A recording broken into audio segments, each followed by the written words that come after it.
Nityananda Paramashivoham Om Nityananda Paramashivoham Om Nityananda Paramashivoham Om Nityananda Paramashivoham Om Nityananda Paramashivoham Om Nityananda Paramashivoham Om Nityananda Paramashivoham Om Nityananda Paramashivoham Om Nityananda Paramashivoham Om Nityananda Paramashivoham Om Nityananda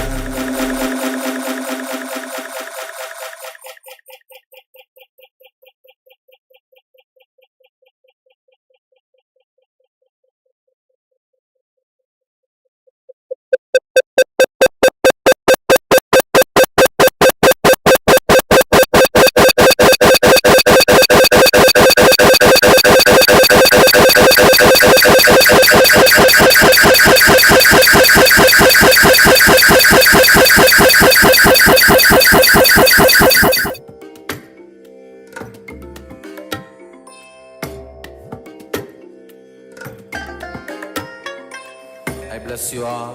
Let you all open all your three eyes and manifest the powers of Mahasadashiva. Om Nityananda Paramashivoham Om Nityananda Paramashivoham Om Nityananda Paramashivoham Om Nityananda Paramashivoham Om Nityananda Paramashivoham Om Nityananda Paramashivoham Om Nityananda Paramashivoham Om Nityananda Paramashivoham Om Nityananda Paramashivoham Om Nityananda Paramashivoham Om Nityananda Paramashivoham Om Nityananda Paramashivoham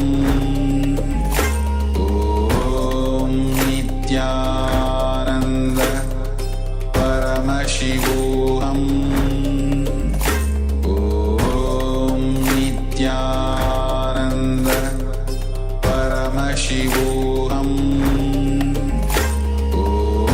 Om Nityananda Paramashivoham Om Nityananda Paramashivoham Om Nityananda Paramashivoham Om Nityananda Paramashivoham Om Nityananda Paramashivoham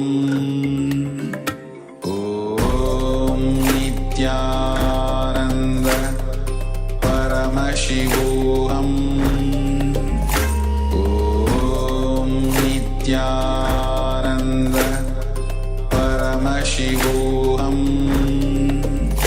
Om Nityananda Paramashivoham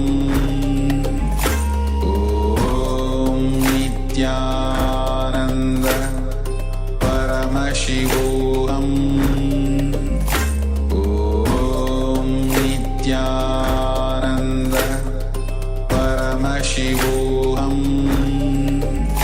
Om Nityananda Paramashivoham Om Nityananda. Yes, Nityananda. Sorry for the technical glitch. We want to welcome all the Paramashivoham Level 1 and Level 2 participants to the first session of the day, which is Nityananda Yoga. We're going to perform the Dvitiya Vinyasa Krama, and for the Paramashivoham Level 1 participants, the Pratama Vinyasa Krama, the 108 and 308 asana sequence of Kailasas Nityananda Yoga. Everyone, please settle down on your yoga mats. Have your Panchapatram and Udani ready, 1 cup and a spoon and some water for the ritualistic cleansing. Apply Vibhuti and Kumkum on your forehead. All the male bodies, please remove your upper cloth and apply the Vibhuti on the 16 places over your body. And let us all now settle down in a comfortable cross-legged position with your head, neck, and spine in a straight line. Keep your hands in front of your heart center in Namaskara Mudra. Close your eyes, take a deep breath, visualize Swamiji in your inner space as we open this session with the Satguru Vandanam. Nityanandam Paramasukadam Kevalam Jnanamurtim Andvatitam Gagana Sadrusham Tatvamasyadilaksham Ekam Nityam Vimalamachalam Sarvari Sakshi Bhutam Bhavatitam Trigunarahitam Sadgurum Tam Namami. Next, we are going to invoke Paramashiva's presence by chanting the Shiva Mula mantra. Om Ham Haum Shivaya Namaha. 11 times. Please follow along internally without striking a sound. Om Ham Haum Shivaya Namaha. Om Ham Haum Shivaya Namaha. Om Ham Haum Shivaya Namaha. Om Ham Haum Shivaya Namaha.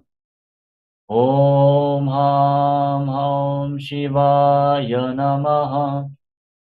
Om Ham Haum Shivaya Namaha. Om Ham Haum Shivaya Namaha. Om Ham Haum Shivaya Namaha. Om Ham Haum Shivaya Namaha. Om Ham Haum Shivaya Namaha. Om Ham Haum Shivaya Namaha. Next is the Tattvachamanam, the ritualistic cleansing. Take your Panchapatram and Udani. Keep your right hand in the Gokarna Mudra in the shape of a cow's ear. Take 1 Udani, 1 spoon of water, and pour it into your right palm. Each time the word Swadha is chanted, sip the water from the bottom of your right palm and take another Udani of water into your hand for a total of 3 times. Om Amadatam Shodayami Swadha. Om Vidyatatvam Shodayami Swadha. Om Shivatatvam Shodayami Swadha.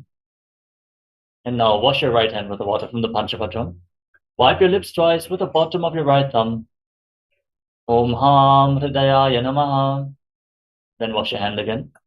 With index, middle and ring fingers joined together, touch above your upper lip and below the lower lip. Then wash your hand again. With your index finger and thumb joined together, touch your right nostril and your left nostril. With your ring finger and thumb, touch your right eye, your left eye, your right ear, and your left ear. Then wash your hand again. With your little finger and thumb, touch your navel, your right chest, and your left chest. And with all the fingertips joined together, touch the crown of your head, the right shoulder, the left shoulder, and your heart center. Then wash your hand again. Now clasp the right hand over the left and place both hands on the right thigh. Close your eyes and set a sankalpa, make a conscious resolution. Declare what you want to manifest as part of today's ritual of Nityananda Yoga. Hold this visualization as we chant the sankalpa mantra. Om Mamopata Samasta Duritakshaya Dvara Bhagavan Sri Nityananda Paramashiva Prityatam Sri Nityanandeshwari Paramashiva Shakti Sameta Sri Nityanandeshwara Paramashiva Prityatam Cha Adya Purvokta Evam Guna Visheshena Vishishtayam Asyam Shupatitau Purna Arokya Yukta Diragartha Yogika Sharira Sityatam Paramashiva Shakti Avishkaranartam Nityananda Yoga Vyasam Karishye. Now wash your right hand once more. Om Apa Upasprishya. And keep your Panchapatam and Udani aside, out of harm's way, so we can safely enter into the ritual of Nityananda Yoga. First, we're going to cover the components of Nityananda Yoga, starting off with asana, physical body postures, aligning your physical body to Paramashiva. Pranayama, breathing techniques, infusing intense prana into your system, cleansing your nadis, your energy channels. Then mudra, energy circuits performed by keeping your hands in certain hand gestures and aligning various other parts of your body as well, redirecting the prana flow and activating the non-mechanical parts of your brain. Bandha, energy locks, preventing the prana from seeping out into the space around you and redirecting the flow of the prana upwards along your spine to the Sushumna Nadi. The three bandhas are the Mula Bandha, the root lock, contracting the perineal floor and pulling it inwards. Uddiyana Bandha, contracting the stomach muscles above and below the navel and pulling your stomach in and up towards your spine. And the Jalandhara Bandha, the throat lock, tucking your chin to the chest, internally contracting your throat muscles. Performing all the three bandhas at the same time or in succession forms Mahamudra Bandha, which is a powerful technique for Kundalini awakening, especially when paired with the pranayama. Next is Karana, sacred dance postures as they have been preserved throughout the temples in India. Gracefully moving your limbs in synchronicity brings intense awareness into every single part of your body and leads to a subtle but intense breathing flow which intensifies the prana uptake with every single breath. Next is visualization. Throughout the asana sequence, we are going to project certain visualizations on screen. Hold the visualization intensely and align your thinking to Paramashiva, manifesting Mano Shakti, the power of thought, which is literally the ability to formulate a will and hold this will until it manifests into reality. The next component is japa, the internal repetition of mantras. Without striking a sound, repeat the japa internally continuously, visualizing it rotating around your throat in a circular manner, cleansing your Vishuddhi chakra and activating Vak Shakti, the power of speech, as you align your speech to Paramashiva. We are going to announce whenever the japa changes, and we are also projecting it in the bottom left corner of the screen. Try to keep the internal ajapa japa going, unbroken japa. The next component is the external chanting of mantras, listening to the scriptural references for all the asanas. We are so blessed to have all the pramanas in the voice of the Supreme Pontiff of Hinduism himself. So listen intensely and intently to the Sanskrit mantras. Understand, even if you do not understand the Sanskrit language, it has a phonetic significance which will awaken certain energies within your body. So just listen in deeply to the pramanas, the instructions, and the various benefits of all the asanas, and have your energy levels raised simply by listening to the mantras. The next component is weightlifting. As part of Nityananda Yoga, keep some light weights at the side of your yoga mat and implement them into the asana practice. This will intensify the Kundalini awakening, strengthen your physical body, strengthen your nervous system, and enable you to hold on to the spiritual energy for a longer period of time, which is showered on you during the darshan. So build your body consciously. Understand the Supreme Pontiff of Hinduism declared that bodybuilding is a spiritual practice, and that not only for male bodies, for female bodies as well. So build your body consciously, bring the strength to hold on to this intense energy of Paramashiva. The next component is mandala. You can see in the background of our acharyas, we are projecting the Shri Yantra, which is the two-dimensional reflection of the entire cosmos. Gazing at any yantra intensely but gently, like you would gaze at a rose, mirrors the energies contained within the yantra into your inner space. As this is the reflection of Mahadeva's inner space, the very macrocosmos is being mirrored into your microcosmos. So intensely gaze at the Shri Yantra as much as possible throughout the asana practice. And we also recommend all the participants to have one of the energized proper Shri Yantras from the Supreme Pontiff of Hinduism at the front of your yoga mat, so you can gaze at it at your own convenience. Next is Avaranam, the sacred Rudraksha jewelry. Rudraksha beads function like a spiritual battery, holding your body in a high energy space, since they hold on to the spiritual energy for a long period of time, and gradually give it off to your body as you wear them.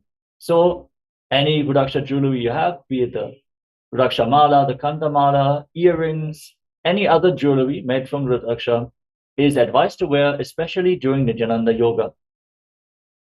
Next is Aushadha, the sacred alchemy science from the Siddha tradition. Apply the vibhuti, apply the kumkum, and if you have any other Aushadhas prepared by the Supreme Pontiff of Hinduism, you can also apply them on your skin during Nityananda Yoga.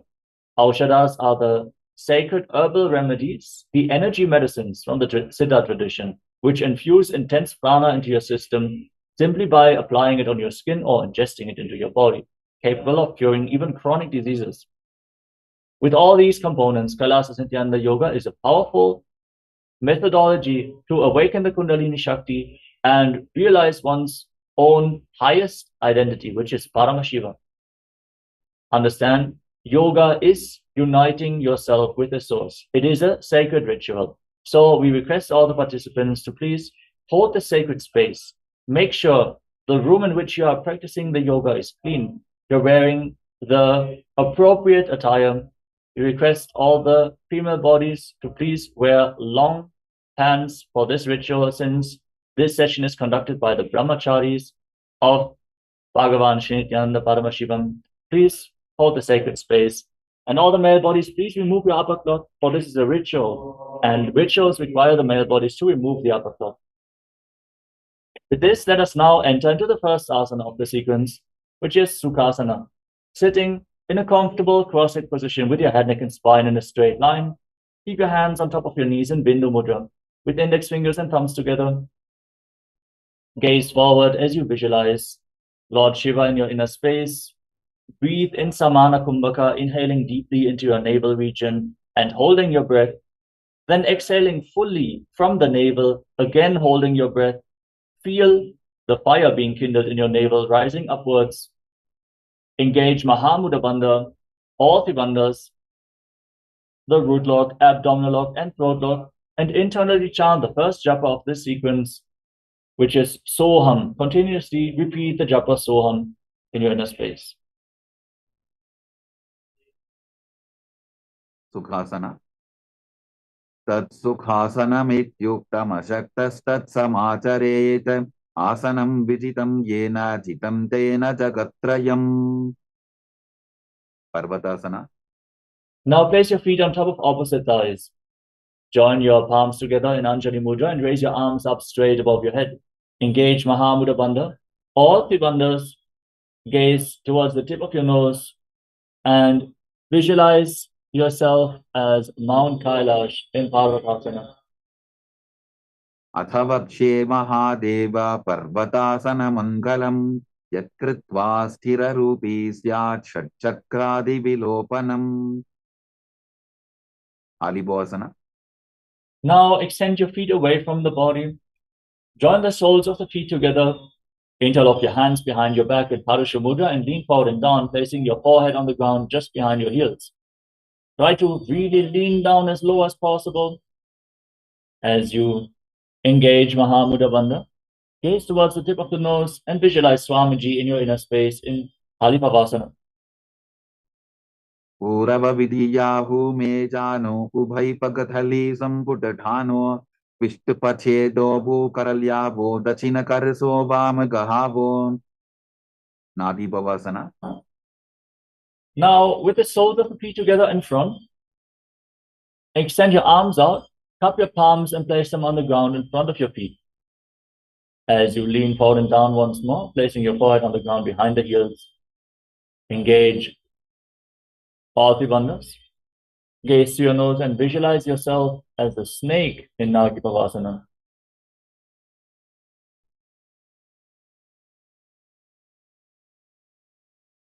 Purava Vidhi Pari Agane Nito Hobi Kahuni Panasyo Lagagi हाथ आगाने धरती लगावे पसारी दो वो हाथ की अंजुली करे कोकिलासना. Now keep your hands in Prana Mudra with index and middle fingers extended, holding onto little and ring fingers with your thumbs. Then catch your big toes, extend your legs forward and up, and then cross them into Padmasana and lean forward and down onto your elbows. Engage Mahamudra Bandha, all three bandhas, and visualize yourself as a bird. Athan yadasanam vakshye yena siddho bhavenaraha akasmad vayu sancharam kokilatyasanena cha. Nityasana. Now stack your knees and ankles. Sit in Ardha Padmasana. Hold on to opposite elbows in front of your chest and rotate your arms in wide circles. Engage Mahamudra Bandha, gaze towards the tip of your nose and visualize Swamiji in your inner space, and every once in a while change the direction of the movement. In Nityasana, continue to internally repeat the japa soham. Goda Bama Padiki Asama Hili Soja Dachicharana Ko Baralota Parikul Pasamoja Vama Padako Mahilo Bahuro Patutana Tapari Goda Dachiki Ashabarali Dhana. Gajasana. Now place your palms flat on the ground, shoulder width apart, raise your hips up high, then scoop your head and chest forward and down again and again. Pull your stomach in and up in Uddiyana Bandha and visualize yourself as an elephant in Gajasana. Nyujjam padagre bhumau pritvalambi bhuyamastakagre nidhaya nitambam urdhvamunnamaya nabilaksham bhumau nasika maninja. Rikshasana. From the same position, now push one heel into the ground and lift the other heel up alternatingly on both sides. Repeat this movement. Pull your stomach in and up in Uddiyana Bandha and visualize yourself as a bear. Ekaikam padama punja gajasanam kuryat rikshasanam bhavati. Vaishasana. Now rise up. Stand on the tips of the big toes if you can. Otherwise, stand on the tips of your toes. Bring your hands towards your chest in Hridaya Mudra with index, middle, and ring fingers joined together. Pull your stomach in and up in Uddiyana Bandha and visualize Swamiji in Vaishyasana. Keshena padayugalam bandvatishte dadho mukhaha athava ishyabhakshe yatkritva satyavan bhavet. Palalingasana. First up is Urdhva Janu Karana, the first Karana of this sequence. Stand in Arimandi posture, heels together, toes pointing outwards and knees bent. Then bring your hands to the chest, elbows raised. Lift one knee up along the center of your body in a circular motion and follow along with the respective hand gracefully on both sides again and again. Draw wide circles with your arms and legs.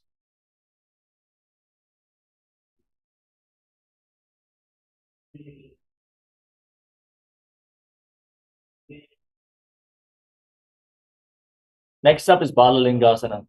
Now interlock your fingers from the outside in Sarva Shankari Mudra. Pull one knee towards your chest. Hold it close with both hands. Engage Mahamudra Bandha or Trivandhas and visualize yourself holding a baby. Ekam janu urasi alingya sthatavyam balalinganam bhavati. Padabhidanasana. Now pull the raised foot behind towards your buttocks, holding it with both hands interlocked in Padasha Mudra. Keep your knees together, stand straight, engage Mahamudra Bandha, and visualize Swamiji in Padabhidanasana. स्थित्वैकस्मिन् पादतले कराभ्याम्बेष्टजेत्तनं पृष्ठे संस्थाप्य यत्नेन पादपीडनमासनम्. Natarajasana. Now hold the sole of the foot, kick the leg back and up, and extend the other arm forward with the hand in Bindu Mudra. You can focus on an external point, a drishti point for balance, or you can get the support of a wall or a chair if needed. Visualize yourself dancing as Lord Nataraja in Natarajasana. Uttanapadam krauncham cha maricim veerabhadrakam natarajam trikonam cha stangushta prasarane. Balalingasana. Now, again, interlock your fingers from the outside in, pull the other knee up towards your chest, and visualize yourself caressing a baby as you engage Mahamudra Bandha or Bandhas. Ekam janu urasi alingya sthatavyam balalingaram bhavati. Padabhidanasana. Now pull the foot behind towards your buttocks with both hands interlocked. Engage Mahamudra Bandha and visualize Swamiji in your inner space. स्थित्वैकस्मिन् पादतले कराभ्याम्बेष्टयेत्तनं पृष्ठे संस्थाप्य यत्तेन पादपीडनमासनम्. Natarajasana. Hold the sole of the foot from the inside. Kick the leg back and up. Extend the other arm forward. Put the hand in Bindu Mudra. Visualize yourself performing the cosmic dance as Lord Nataraja. Uttanapadam krauncham cha maricim veerabhadrakam natarajam trikonam cha suptangushta prasarane. Tadasana. Next up is Ardha Chakrana from Arimandi position. Heels together, toes pointing outwards, knees bent. Bring your hands to the chest and step the right foot behind the left and swing the right arm back and forth like a pendulum. Gracefully move your fingers one by one. Then place the hand over the nose, uncross your ankles, step the other foot behind, and repeat the movement on the other side.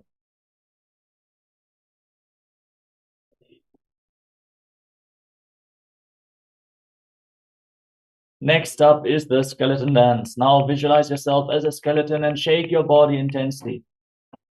Visualize yourself as being mere bones, no muscles, no skin, no tissue, no blockages that are preventing you from moving freely. So move every bone of your body.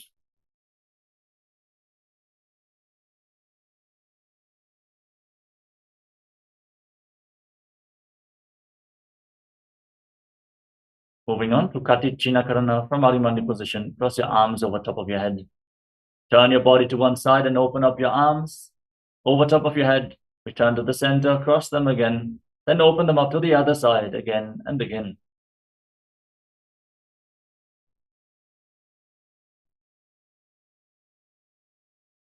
Moving on to Tadasana. Stand on the tips of your toes and raise your arms up parallel above your head. Engage Mahamudra Bandha, all three bandhas.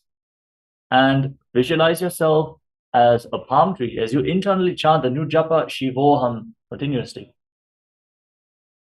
Mahamudra punau tadasana vibhetakan vinotanam sada puryadantarvatni badipriyam. Tanasana. Now lean forward and down and place your hands on the mat. If you cannot bring the hands flat on the ground, you can hold onto your calves or your knees. Pull yourself down. Try to bend from the hip and keep your back straight as you engage Mahamudra Bandha, all three bandhas. Visualize Swamiji in Uttanasana. Mahamudra punau tadasana vibhetakan vinotanam sada puryadantarvatni badipriyam. Tarakshvasana.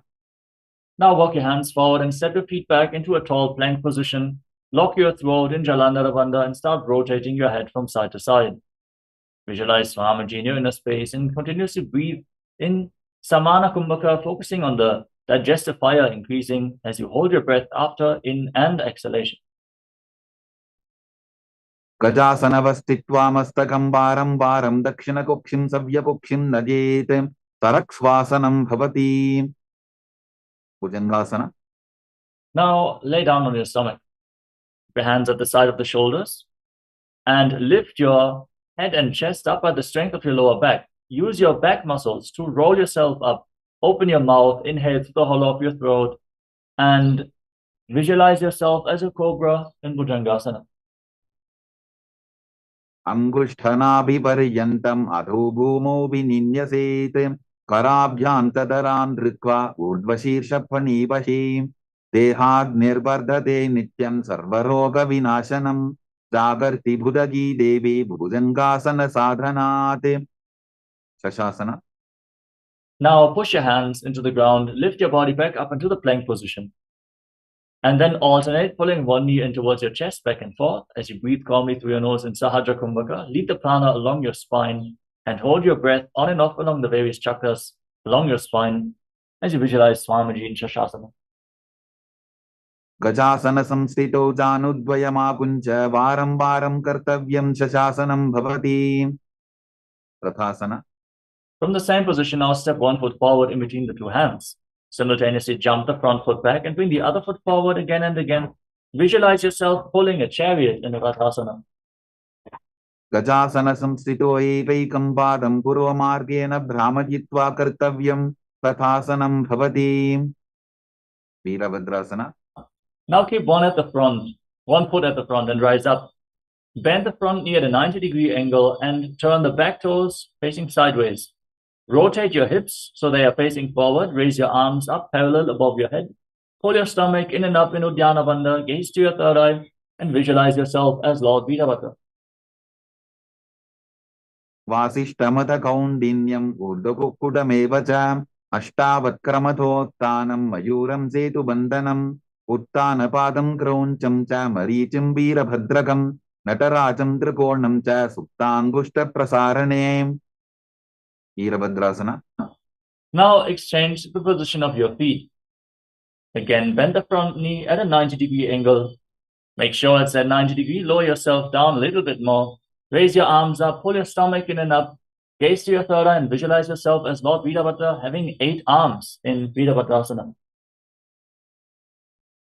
Vasishtamata kaundinyam urdhakukudamevacha ashtavatkramathotthanam mayuram setu bandhanam uttanapadam krauncham cha marichim virabhadrakam nataracham trikonam cha suptangushta prasarane. Vrikshasana. Now raise one foot up towards the opposite thigh. Keep your hands together in Anjali Mudra and raise them up above your head. Keep the elbows straight. Pull your stomach in and up in Uddiyana Bandha and visualize yourself as a tree in Vrikshasana. Vamo rumula deshe cha yamyam padam didhadyato tishte tu vrikshavad bhumo vrikshasaramidam viduhom. Gavrasana. Now bring the raised foot on top of the opposite hip. Your hands in Namaskara Mudra in front of your heart center. Visualize yourself having big wings on your back as Lord Garuda in Garudasana. Garudasana mavakshe jena dhyanam stiram bhavet sarvadoshad vinirmukto bhavadiha mahabali ekapadamuro badva ekapadena dandavate janghapada sandideshe janubhyagram yavastitaha. Vrikshasana. Now bring the other foot towards the inner opposite thigh. Join your hands and raise them up above your head in Anjali Mudra. Engage Uddiyana Bandha and embody the strength, stability, and groundedness of a tree in Vrikshasana, the tree pose. Vamo rumula deshe cha yamyam padam nidhadyato tishte tu vrikshavad bhumo vrikshasanamidam viduhum. Bhadrasana. Now bring the raised foot on the opposite hip. Your hands in Namaskara Mudra in front of your heart center and visualize yourself as Lord Garuda.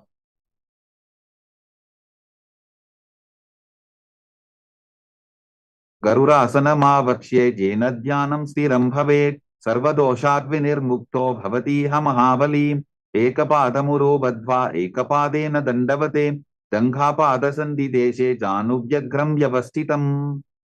Trikonasana. Now step one foot forward and the other foot far back.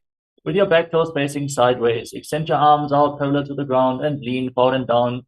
Bring one hand to the front foot and the other hand pointing up to the sky. Gaze up along the raised arm. Try to push your hips forward a little bit to be in a two-dimensional plane. Keep your shoulders aligned, straight, pointing up, and visualize yourself as a triangle in Trikonasana. उत्तानपादं क्रौञ्चं चां हरीचिं वीरभद्रकं नटराजं त्रिकोणं च सुप्ताङ्गुष्ठप्रसारणे. Trikonasana. Now exchange the position of your feet. Keep your arms parallel to the ground and again lean down towards the other side. Gaze up and visualize yourself as a triangle in Trikonasana, the triangle pose. उत्तानपादं क्रौञ्चं चां हरीचिं वीरभद्रकं नटराजं त्रिकोणं च सुप्ताङ्गुष्ठप्रसारणे. Next up is Nikuttaka Karana from Arimandi position. Heels together, toes pointing outwards, knees bent. Raise one heel off the mat and bring your hands in front of your chest with the palms facing each other. Now stomp the raised heel down, lift the other heel up and exchange the position of your hands in front of your chest again and again.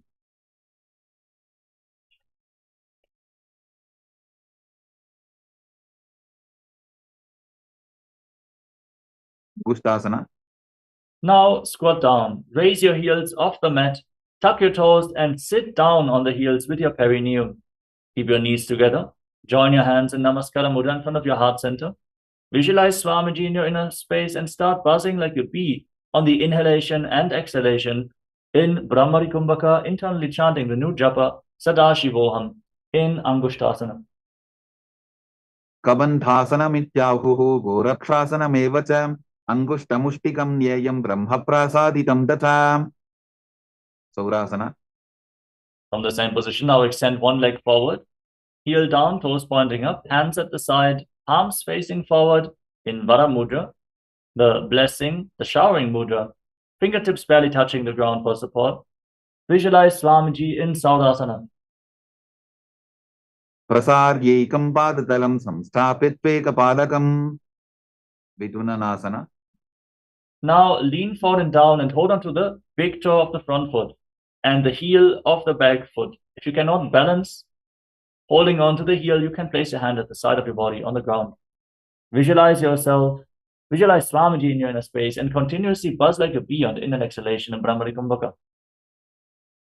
गुल्फस्थितो पादमेकं प्रसार्य तत्पादाग्रं संस्पृशेत् तत्करेण गुल्फं चान्यं धारयेत् तत्करेण धूनं बेढं चाभ्यसेत् चोभयत्र. Saurasana. Now step the front foot in and extend the other leg forward. Keep your hands at the side, palms facing forward in Vara Mudra and visualize Swamiji in Saurasana on the other side. प्रसार्यैकं पादतलं संस्थाप्यत्वेकपादकं. Vidunanasana. Now again, lean forward, hold on to the big toe of the front foot and the heel of the back foot. Balance and visualize Swamiji in Vidunanasana. गुल्फस्थितो पादमेकं प्रसार्य तत्पादाग्रं संस्पृशेत् तत्करेण गुल्फं चान्यं धारयेत् तत्करेण धूनं बेढं चाभ्यसेत् चोभयत्र.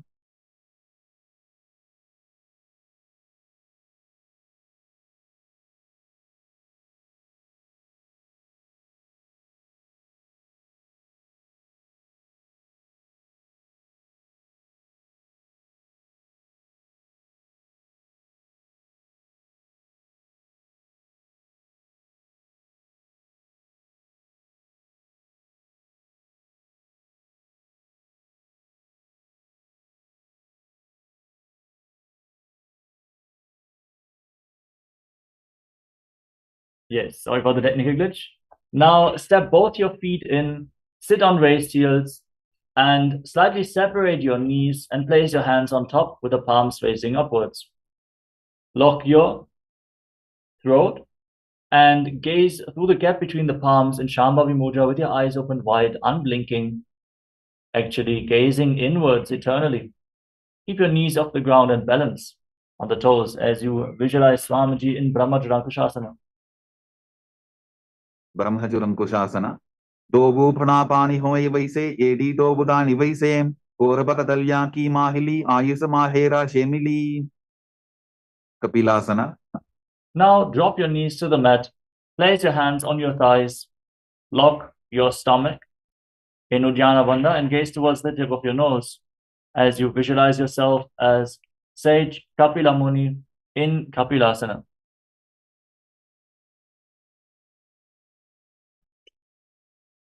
उभई बगथली सम ठहरावे तिनको माहिली core मिलावे पनापानी उकर होये वैसे एडी दोबू जोनी निवैसे भद्रकोरकासना.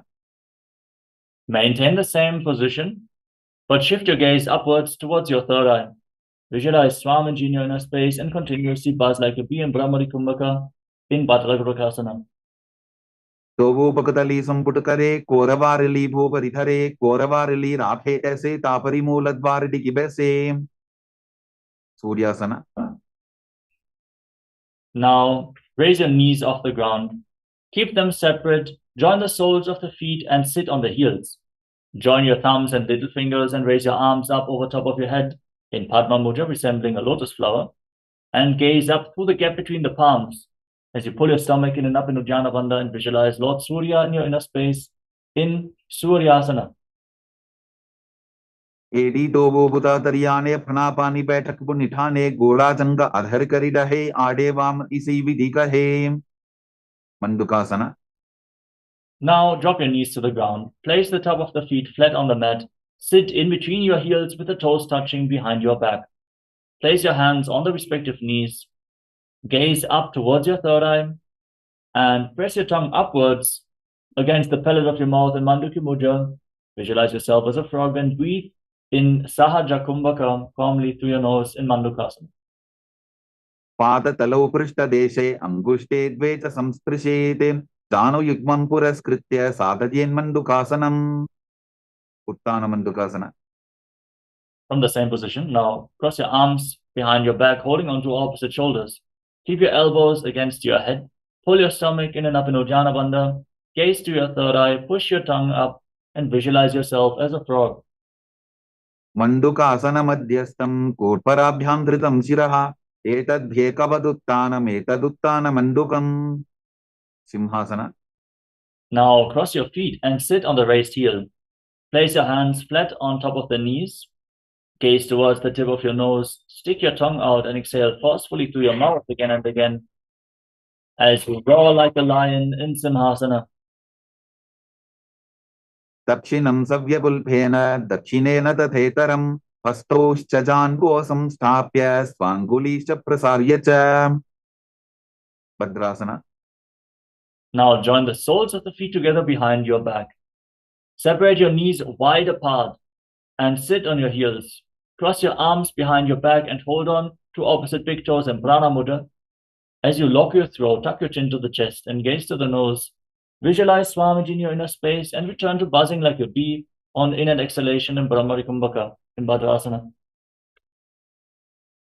गुल्फौ तवृषणस्याधो व्युत्क्रमेण समाहितः पादाङ्गुष्ठौ कराभ्यां च धृत्वा च पृष्ठदेशतः. काकभुसन्ध्यासना. Now place your feet flat on the ground and keep your knees raised. Bring your arms in between the legs and wrap them around behind your back. Interlock your fingers behind your back if you can in Parasha Mudra. Gaze towards the tip of the nose and visualize yourself as a crow in Kakabushandhyasana. प्रथमे बेसको कृठाने दोवु हाथपकं वीच आने तिनको मोडी नल्या परिल्यावे पिष्टपछे काकसी करावे. कानीपोआसना. Now place your palms on the ground, bring your knees onto your arms towards your armpits, lean forward, find balance and lift your feet off the ground, balance on your arms. You can place a pillow in front of you so you don't fall on your face. Visualize Swamiji in Kanipavasana. आसन को गुण आशीर्षिता होगी तो आची होई. कपालियासना. Now we're going to enter into the first inverted posture of this sequence, requesting all the participants to please take the necessary precautions. You can set yourself up in front of a wall or ask a partner to assist you. If you have high blood pressure or any blood pressure related issues, please do not perform this asana until you consult your doctor whether this is safe for you. And please also don't perform this asana if you have any neck or spine injuries, or if you're currently in pregnancy. Please consult your doctor and make sure you take the necessary precautions. Now place your head on the ground, forming a triangle between your hands and your head. Then keep your knees on your elbows, bring your hips above your shoulders, and then extend your legs up straight into a headstand. A partner can assist you in the performance of this asana by supporting your legs for balance. Gaze to the nose, visualize Swamiji, and keep buzzing like a bee in Brahmari Kumbhaka in Kapali Asana. शीश शीशा धरती टेकी पबदो वो मिलिवा ऊंचा पुकरे पार्श्वमयूरासना. Gently lower your legs down and come to a squatting position. Place your palms on the ground, shoulder width apart. Rotate your body, align one knee and the respective hip with your elbows. Lean onto your arms and balance. Extending the legs out to the side as you visualize yourself as a beautiful peacock. And breathe in Rechaka Kumbhaka. Exhaling fully and holding your breath after the exhalation in Rechaka Kumbhaka in Parsvamayurasana. मयूरं दण्डवत् कुर्यान् मायूरं दण्डनामकं कुर्यान् मायूरं पार्श्वाभ्यां मायूरपार्श्वनामकं पार्श्वमयूरासना. Now twist your body in the opposite direction. Lean onto your elbows. Extend the legs out to the side. Balance on your arms as you visualize yourself as a peacock in Parsvamayurasana on the other side.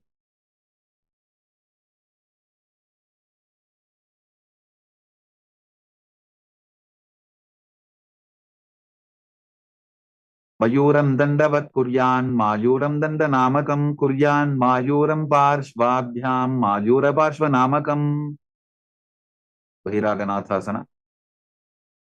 Now walk your hands forward and step your feet back into a tall plank position.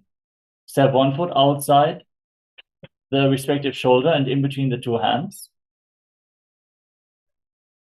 As you push your hips forward, lift your head up, gaze towards your third eye, and visualize yourself as Lord Kala Bhairava in Bhairaganathasana. आसन को गुणपीति जायी बहिरागनाथासना. Now step the front foot back and bring the other foot forward. Gaze to your third eye and visualize yourself as Lord Kala Bhairava in Bhairaganathasana on the other side. आसन को गुणपीति जायी उन्मुख बीडासना. Now place your forearms on the ground and raise your hips up high. Try to bring your heels to the mat, lift your head and gaze towards your third eye as you visualize Swamiji in Unmukha Pitasana. भून्निष्टौ जानुनी हस्तौ चतुष्पदममाङ्मुखम् उत्थापिताङ्घ्रियुगलकटिस्थलमभिरुका वसिष्ठासना. Now rise back up onto your hands and rotate your body to one side, lifting one arm up straight to the sky. Gaze up along the raised arm. Keep your arms straight, your body straight as a plank. Hold this position with your core engaged intensely as you visualize yourself as Sage Vasishta. ऊर्ध्वकुक्कुटवासिष्ठमरीचिहलमत्स्यकं परिवृत्तिं चोदरस्या विविधं धनुरासनम् वसिष्ठासना. Now rotate body in the opposite direction. Lift the other arm up. Keep your body straight as a plank and gaze up in Vasishthasana on the other side. ऊर्ध्वकुक्कुटवासिष्ठमरीचिहलमत्स्यकं परिवृत्तिं चोदरस्या विविधं धनुरासनम् अंजनीयासना.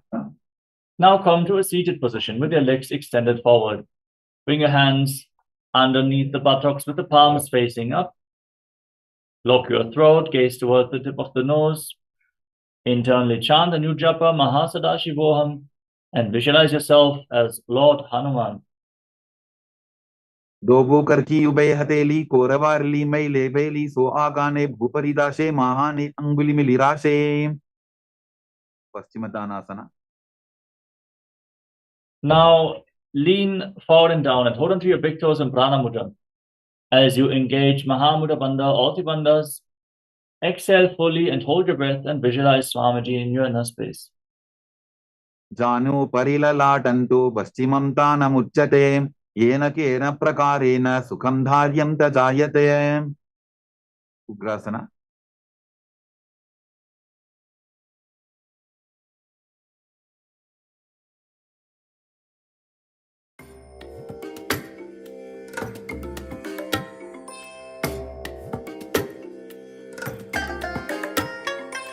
I bless you all. Let you all open all your three eyes and manifest the powers of Mahasadashiva. ॐ नित्यानन्द परमशिवोऽहम् ॐ नित्यानन्द परमशिवोऽहम्. Yes. Sorry for the technical glitch. Let us now move on to Ugrasana.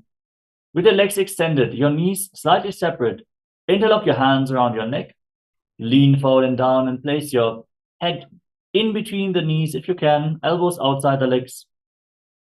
Engage your core intensely. Try to push yourself down by the strength of your core. Engage Mahamudra Bandha, all the bandhas. Contract the perineal floor. Pull the stomach in and up and lock your throat as you visualize yourself as Goddess Kali in Ugrasana. Sopanidhyam dridham dhritva janu parishironyaset asano agramidam proktam bhavedanila deepanam deha vasana haranam paschimottana samyakam yayet tadasanam shreshtham pratyaham dharayet sudhihi. Varichiyasana. Now, step 1 foot in towards your body. With the knee raised, heel against the perineum. Wrap your arm around the leg and interlock both hands behind your back as you lean forward and down.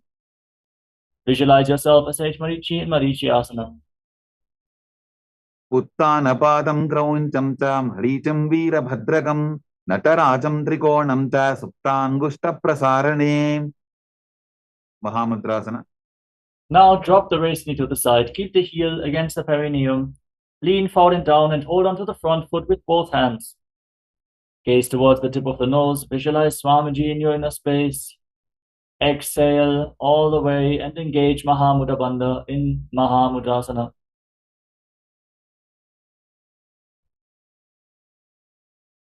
Mahamudram pravakshami tantresvin mama vallabhe yam prapya siddha siddhim cha kapiladyah puragataha.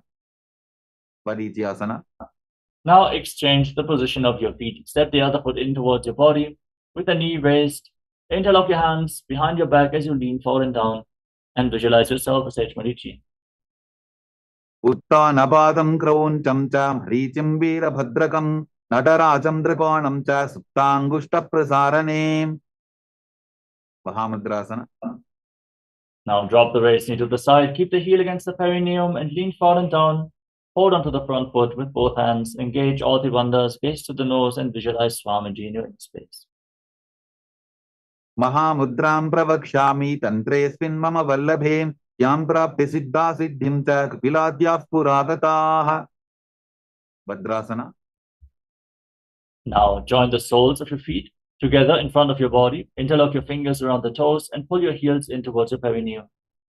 Push your knees down to the ground by the strength of your groin. Gaze towards your third eye and visualize Swamiji in Bhadrasana 2. Gulbhau tavrishana syadaha sivantyah parshvayoho kshipet padaparshve tu panibhyam dradham badhva sunischaram. Valipavasana. Now slightly extend your feet away from the body. Keep your toes together and separate your heels. Place your hands on the respective knees. Gaze to your nose. Lock your throat in Jalandhara Bandha and visualize Swamiji in Valipavasana.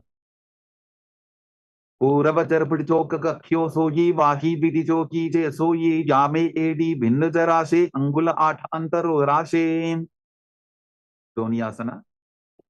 Now bring your feet back in towards your body. Hold onto the soles of your feet with all 10 fingers and lean forward and down. Place your forehead on the ground if you can. Bend from your hip. Try to keep your back straight. Gaze towards the nose and visualize Yoni Mandala, the visual representation of Devi Paramashiva Shakti herself. Dogo Bagadali Samputakare, Edi Medke Dingdare, Ardahatako, Antararashe, Lilata Bakatalya, Uparadashe. Bidaki Pasana. Now, once more, extend your feet away from the body. Keep your heels together and separate your toes. Extend your arms out to the side and lean forward and down. Place your forehead on the ground behind your heels. Gaze towards the tip of the nose and visualize Swamiji in Midaki Pavasana. Puravaviti Paripagatali Sampurta Shola Edi Milidashem Siddha Samadhyasana. Now, once more, bring your feet in towards your body, toes together, heels apart. Scoop your hands below the shins. Keep your palms facing upward and lean forward and down. You can pull yourself down with the support of your arms. Try to bring your face on the ground and your toes against your throat as you visualize Lord Surya in your inner space. Gaze to your nose in Siddha Samadhi Asana. Dogu Bagadari Sambutakare Sole Medha Aga Medhare Ungula At Antarorashe Edi Ko Ese Vididashe Chiniki Pavasana.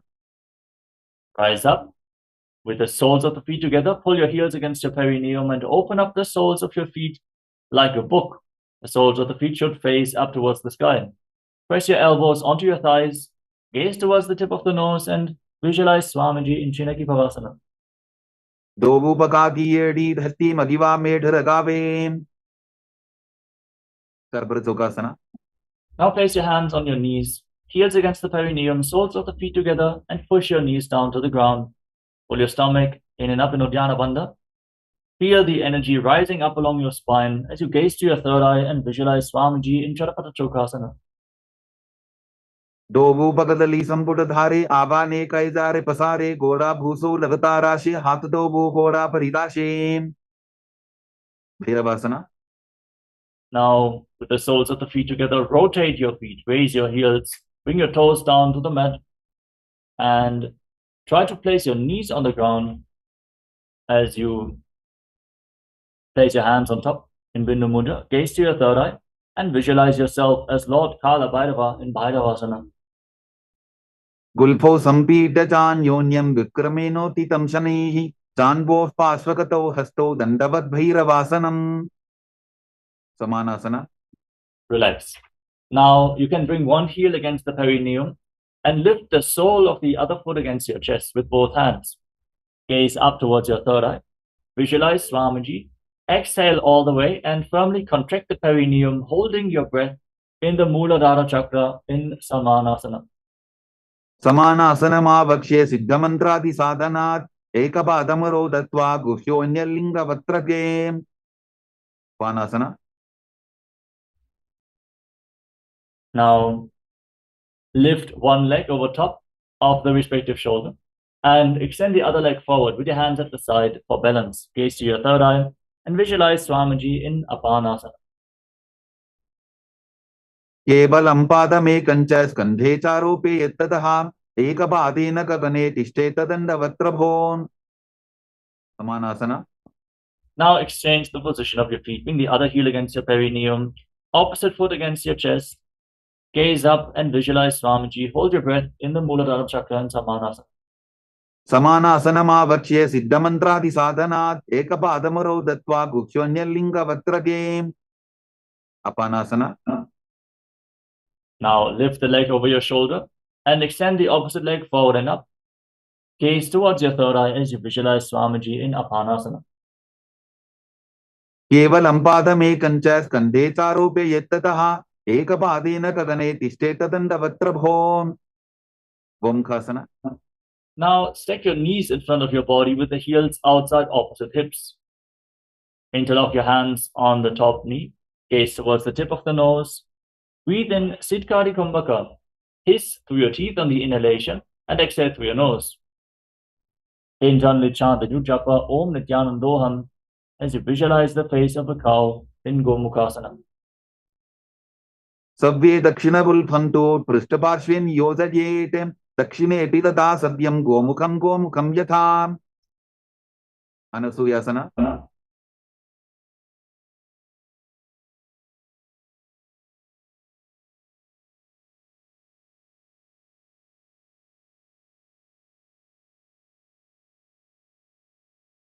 From the same position, hold on to your big toes in Prana Mudra. Pull your stomach in and up in Uddiyana Bandha. Fix your gaze at the tip of your nose and visualize yourself as Rishika Surya. Continue to breathe as Sitkari Kumbhaka. दक्षिण कोटो नीचो ठाने बाबोता के ऊपर आने गोडा संधि मिलावे भारी आडा पद बुनीते संधि पसारी अनुसुयासना 2. Now interlock your hands behind your back in Parashu Mudra and lean forward and down. Bring your chin over the knee, touch your nose to the ground if you can, and visualize yourself as Rishika Anasuya. जीमरा कोदा की संधि उपरिडा बागोड़ा की संधि मिलाई राशे गोरा सिवले पकतल्यालो आरवाई सुधा राशे Garvasana 2. Now place the right foot flat on the mat with the knee raised against your chest. Bring the left heel against your perineum. Place your hands on the respective knees. Gaze towards the tip of the nose and visualize yourself as Lord Garuda in Garudasana 2. Davo Bakamori Yedi Bahila Vilpamula Dwarani Saide Naradasana. Now sit on the heel. Place your perineum on the heel. Interlock your hands around your neck and twist your elbows outside the raised knee. Gaze towards your third eye and visualize yourself as Sage Narada in Naradasana. Pishtijavam Bagdali Keri Bhuparita Hilava Veperi Goda Sudo No Hejogi the Chipashitira Shesogi Machibitakasana. Now place the left foot on the right thigh. Hold onto the right shin with the left hand and the right big toe with the right hand in Prana Mudra. Fix your gaze at the tip of the nose and visualize Matsya, the fish avatar of Lord Vishnu in Matsya Pitakasana. Vamena Vamangustanto Grihitam Majjavitakam Yori Vamena Sambidya Medratubari Dachinam Vomkasana. Now, once more, slide your knees over top of each other with the other knee on top this time. Interlock your hands on top of the knees, gaze to your nose, and visualize Gomukha, the face of a cow in Gomukhasana. Sabve Dakshinabul Phanto Prishtaparshvin Yozayetem Dakshine Pitata Sadyam Gomukam Yatham Anasuyasana. Now hold onto your big toes in Prana Mudra, pull your stomach in and up and gaze to your nose as you visualize yourself as Rishika Anasuya. दक्षिण कोटो नीचो ठाने बाबोता के ऊपर आने गोडा संधि मिलावे भारी आडा पद बुनीते संधि पसारी अनुसुयासना 2. Now interlock your hands behind your back and lean forward and down. Bring your chin over the knee, nose to the ground, and visualize yourself as Rishika Anasuya. जीमरा कोदा की संधि उपरिडा बागोड़ा की संधि मिलाई राशे गोरा सिवले पकतल्यालो आरवाई सुधा राशे Garvasana 2. Now bring the left foot flat on the mat and bring the right heel against your perineum. Hands on the respective knees. Gaze forward towards the tip of your nose and visualize yourself as Lord Garuda with big wings on your back in Garudasana 2. Davo Bakamori Yedi Bahila Vilpamula Dwarani Saide Naradasana. Now sit down on the right heel. Interlock your fingers around your neck and twist your elbows outside the raised knee. Gaze towards your third eye and visualize yourself as Sage Narada in Naradasana. Pishtijavam Bagdali Keri Bhuparita Hilava Veperi Goda Sudo No Hejogi the Chipashitira Shesogi Machibitakasana. Now place the right foot on the left thigh, hold on to the left shin with the right hand and the left big toe in Prana Mudra with the left hand. Gaze to your nose and visualize Matsyavatara of Lord Vishnu in Matsya Pitakasana. Vamena Vamangustanto Grihitam Majjavitakam Yori Vamena Sambidya Medratubari Dachinam Matsyendrasana. Now extend your legs out in front. Then place the left foot on the right thigh. Raise the right knee. Twist your left elbow around the raised knee with a hand by the neck. Gaze up towards your third eye as you place the other hand on the ground behind you. Visualize Sage Matsyendrasana, the master of Hatha Yoga in Matsyendrasana.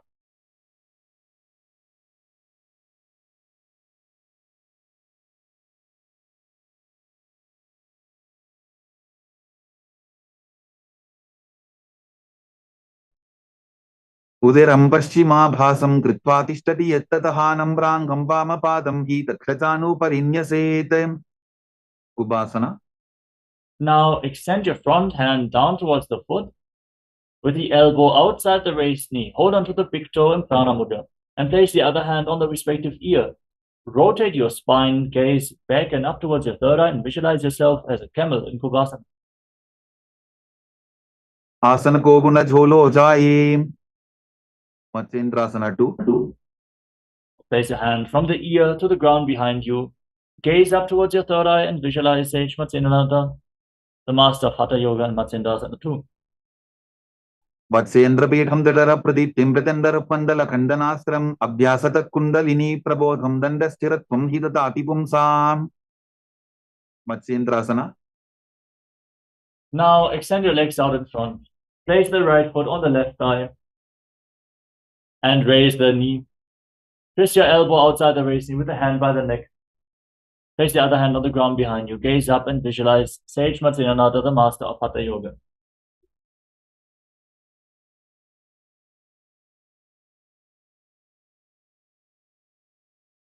उदिरं पश्चिमाभासं कृत्वा तिष्ठति यत्ततः नम्राङ्गं वामपादं हि तक्षचानुपरिन्यसेत्. Ubasana. Extend the front hand to the foot.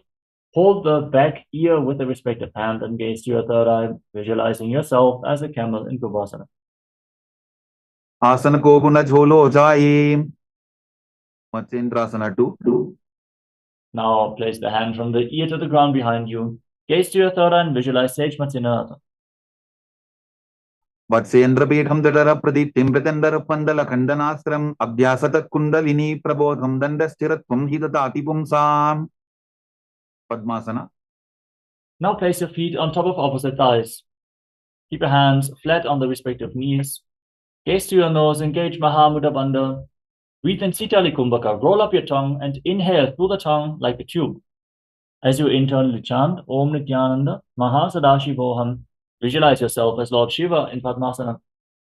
Asanam dvedham proktam padmam vajrasanam tatha urdhvorupaiche dhatte ubhe padatale yatha. Padmasana 2. Now cross your arms in front of your body and hold on to opposite big toes in Prana Mudra. Gaze to the tip of the nose and visualize yourself as Goddess Parvati, the consort of Lord Shiva in Padmasana 2. उत्तानौ चरणौ कृत्वा ऊरु संस्थौ प्रयत्ततः ऊरु मध्ये तथोत्तानो पानी कृत्वा तु तादृशो. Ukkutasana. Now place your palms on the ground in between your legs with your legs in Padmasana. Push your hands into the ground, straighten your arms, pull your knees up towards your chest, lift your body off the ground. Balance on your arms as you visualize yourself as a rooster and breathe calmly in Sahajra Kumbhaka in Kukkutasana. Padmasanam susamsthapya nanvororantare karo niveshya bhuma vasishte yomastha kukkutasana. Baddhaketyasana. Now rise up onto your knees, keeping your legs in Padmasana. Place your palms on the ground, fingers pointing towards your knees. Bend your elbows against your navel, lean forward and lift your body off the mat, balance on your arms and visualize yourself. Visualize Swamiji in your inner space in Baddhaketyasana. धरामवष्टभ्यकरत्वेन तत्कूर्परिस्थापितानाभिपार्श्वः उच्चासनो दण्डवदुत्थितर्खे मायूरमे तत्र वदन्ति पीठम् मयूरं पद्मकं कुर्यात् बद्धकेकीति कथ्यते. Mayurasana. Now extend your legs back straight with your elbows against your navel, hands flat, fingers pointing towards your body. Lift your body off the ground and balance on your arms in Mayurasana, visualizing yourself as a beautiful peacock. अथ वक्ष्ये महादेव मयूरासनमुत्तमम् भूमौ निपात्य हस्तौ द्वौ कोत्परोपरि देहकम्. Makarasana. Relax. Now lay down on your stomach and interlock your fingers around your neck. Place your forehead on the ground and rotate your feet so the toes are pointing to the side and your heels are touching the ground. Visualize yourself as a crocodile in Makarasana. अध्यासशेदे हृदयं निधाय भूमौ च पादौ च प्रसाद्यमानो शिरश्च धृत्वा करदण्डयुग्मे देहाग्निकारं मकरासनं तत्. Salabhasana. Now place your hands on the ground next to your shoulders and lift your legs off the ground as you visualize yourself as a locust. Hold your legs off the mat, including your knees. अध्यासशेते करयुग्मवक्षो भूमिमवष्टभ्यकरयोस्तलाभ्याम् पादौ च शून्ये च वितस्ति चोर्ध्वम् वदन्ति पीठम् शलभम् मुनीन्द्राः Ushtrasana. Now bend your knees, hold onto your feet, hold them down outside your hips. Try to touch the ground with your heels outside your hips as you visualize yourself as a camel in Ushtrasana. अध्यासशेते पदयुग्मव्यस्तम् वृष्टेति दायापि धृतम् कराभ्याम् आकुञ्चयेत् सम्यक् उदरासेवाढमुष्ट्रम् च पीठम् योगिनो वदन्ति धनुरासन. Firmly hold onto your feet and kick your legs back and up. Raise your head and chest. Pull yourself off the ground as you visualize yourself as Pinaka, Lord Shiva's bow, gaze towards your third eye. प्रसाद्य पादौ भुवि दण्डरूपौ करौ च पृष्ठे धृतपादयुग्मम् कृत्वा धनुस्तुल्य विवर्तिताङ्गम् निगद्य योगी धनुरासनम् तत्. Padmasana. Relax. Now come to a kneeling position. Sit in between your heels with the toes touching behind your back, hands on your knees. Gaze to your third eye and catch your breath. Breathe calmly through your nose as you visualize Swamiji in your inner space and internally chant the new japa, Om Nithyananda Paramashivoham in Bhagasana. उल्टा मोड़ी बावतो वैसे बहुरोचिपति करे एक ऐसे पावन महिला बुलपुत होवु कुलापाशितीला वेसोवु. कोई आसना. Now set yourself up in front of a wall. We are going to enter into another inverted posture. From the kneeling position, bring your forearms on the ground, elbows shoulder width apart. Interlock your fingers, place your head on the mat and support it with your hands. Raise your hips, straighten your legs, walk your feet forward. Kick your legs off the ground, keep your knees bent, and pull your feet in, pull your knees in towards your chest. Try to touch your knees against your chin as you breathe calmly through your nose in Gohi Asana. तो वो हाथ की कहुनी जोगी पनिह कलाई जाने दोई. Shirshasana. Now extend your legs up straight. Gaze towards the tip of the nose and breathe calmly and deeply. Hold this position for a while. As you visualize Swamiji, feel the digestive fire increasing in Shirshasana. विपरीतं मण्डलं तद्विधैव विदितं हिनः दण्डासनं दिदा प्रोक्तं विपरीतोपवेशने. ओड्यासना. Now gently lower your legs down. Come to a seated position with your legs extended forward. We're now going to enter a sequence of rapid exhalations through your nose. Pull your stomach in and up and push the air out of your nose again and again like the bellows of a blacksmith. Now hold your calves and extend your legs forward and up as you visualize Swamiji in Podyasana. तो वो हाथ पक बाहर आने गोरा तरे काकसी ठाने अंगुष्ठ पिंडली लगता धरे चरण उभे आकाश दिसी करे. परिभाषना. Now bring your hands behind your back, hold on to opposite shoulders, keep your legs raised and keep rapidly exhaling as you gaze to your third eye and visualize yourself as a mace in Parigasana. उत्तान शयनं कृत्वा पादौ मिलित्वा प्रसाद्य नितम्बं भूमौ स्पृष्ट्वा हस्ताभ्यां कन्दरां बद्ध्वा. नौकासना. Now extend your arms out in front of you, parallel to the ground, or place your hands down if you can't hold the balance. Gaze to your third eye and visualize yourself as a boat in Naukasana. उत्तान शयनं कोटपराभ्यां भूमिं वष्टद्य हस्तौ नितम्बं निधाय. रुद्रासना. Now scoop your hands below the feet, pull the soles of the feet against your chest, balance as you rapidly exhale, gaze to the tip of the nose, and visualize yourself as Lord Rudra in Rudrasana.